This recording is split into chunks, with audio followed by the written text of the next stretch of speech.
A better route. Chapter 79. After another hour of deliberations, the council had managed to come to an agreement on Kakashi's punishment, and it actually ended up the same thing they were going to use to handle Conan. They'd be put on 1 year's probation, which meant that they couldn't go on missions unsupervised, weren't able to go up in rank, which they decided would be chunin for Conan since that would keep her on the same level as Kakashi even if she was almost Kage level, and they would have at least half of their mission pay cut for the next 6 months. It would have been much worse, but Kakashi hadn't actually harmed anyone while he was away and he'd saved the lives of foreign ninjas.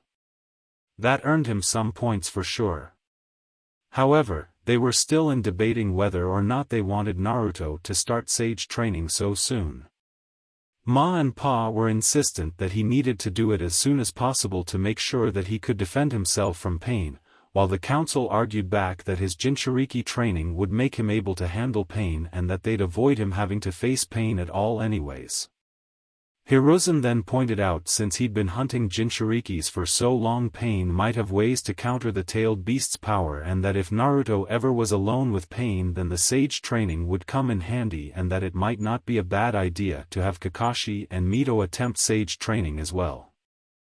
Obito was already remembering some of the things he really hated about being Hokage. Soon something occurred to him that they were really overlooking. Why don't we ask Naruto how he feels about all of this? The council stopped talking immediately. All of them felt like idiots for not having thought of it sooner. It was the boy's future they were discussing, so he should probably be involved in the conversation. Sarutobi told one of the ninjas who were on guard, "Go and fetch Naruto for us so he has some say in the decision." "Kakashi's is already here, should we go get Mito in as well?" Obito shook his head. "She just found out about her father's death, we should at least give her a few days to grow before we ask her something like this. Just get Naruto for now. I know he's hurting too, but this isn't a decision that can wait for him. We need an answer as soon as possible." The guard had his orders, so he headed out to retrieve Naruto. It seemed like things around her never really calmed down. Naruto really wasn't sure how to feel about all of this. It wasn't easy making a decision like this after someone so close to him had died. The first question he had was rather simple: when would I have to leave?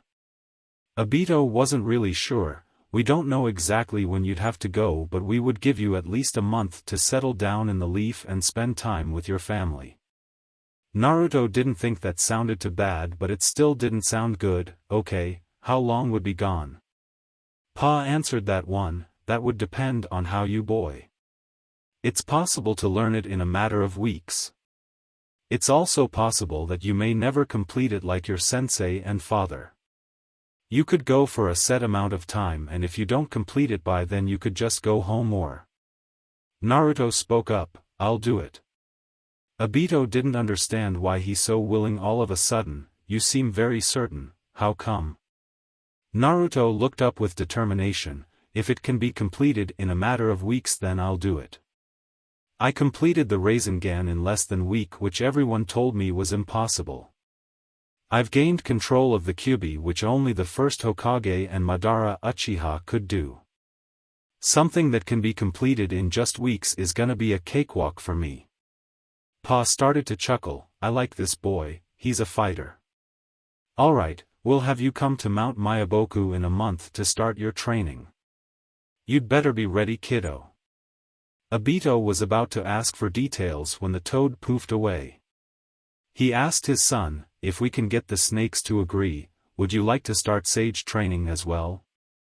Kakashi didn't even hesitate. "Of course. I'm not gonna let something like this slide by me." Obito asked the council. "I'm assuming that the council will grant him permission to do this training." He had to ask because of the probation, but he knew they wouldn't object. "We're not going to say no to a chance at getting a sage. If he can do the training then by all means let him do it." Obito couldn't believe this. He was sending the kids out to train so soon. Granted, it was still a month away and they'd have plenty of time for some fun before that, but still. The only question left was would Mito want to do the sage training as well. He'd wait till tomorrow to ask her when she'd had a little more time to come to terms with things. He knew one thing for sure though. They were going to help everyone through this difficult time and make this best month possible for everyone who was going away. Mito had been having a rough couple of days, but she was starting to get everything together. She was heartbroken to have lost her father and never even imagined the idea that she'd ever have to be without him. Still though, when her uncle asked her if she wanted them to try and set up sage training for her, she could only give them one answer: I've gotta do it. If there's people out there that could do that to Dad and they're not even the worst of the worst, then I've got to make sure I'm strong enough to protect those I care about the most. Obito was glad to hear it. Excellent, we'll see just what we need to do to get this whole thing in motion. I'm assuming you already know the funeral's been set up for a little less than a week from now. Mito told him she already knew, so he left while she gave a small sigh. She had cried so much over the past 24 hours and she just felt so tired. The only thing that struck her as odd was that she hadn't seen her mother cry all this time. It wasn't like her mother didn't love her father, so why wasn't she crying or at least showing some deeper level of sadness? There were clearly times she was getting choked up and she needed to just let herself cry. While she was thinking about that, she heard a sound coming from outside. It sounded like someone was beating the crap out of something hard. Going out to see what it was, Mito found her mother surrounded by a forest of trees that she's knocked down. She turned to another one that's still standing and got ready to hit it. Damn it, Jiraiya, Tsunade hit the tree and sent it flying. You were supposed to be the one person who was supposed to always be there for me. Mito could see her mother was on the verge of tears and watched she stomped on one of the fallen trees and snapped it in half. She ran up to her mother. Mom, it's okay. Tsunade had no idea Mito had ever even come outside. Oh, hey Mito-chan, she was still fighting the tears. I was just... Mito threw her arms around her mother and began to sob. Mom, you don't have to be strong for me. You can let it go. Tsunade clung to her daughter. I'm okay, Mito.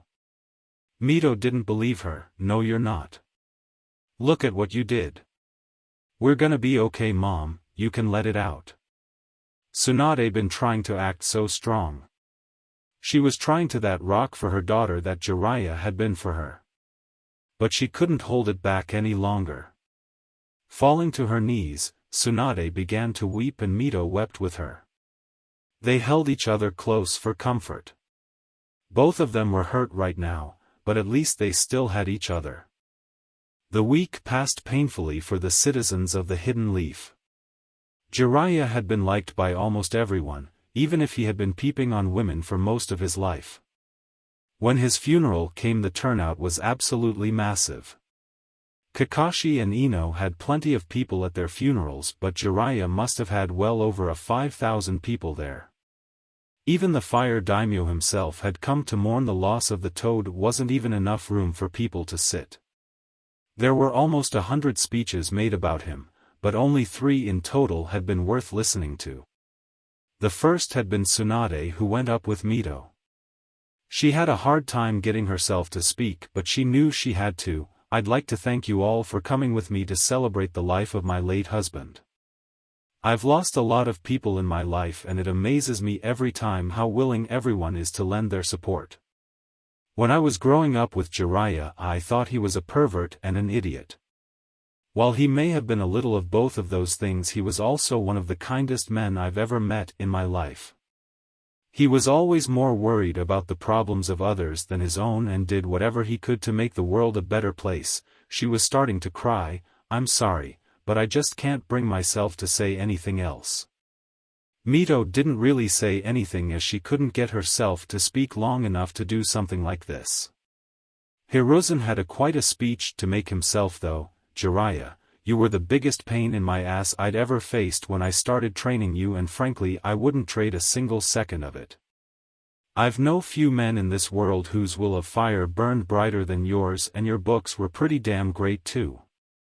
It hurts to watch know you've died, but it was an honor to help shape you into the man you became.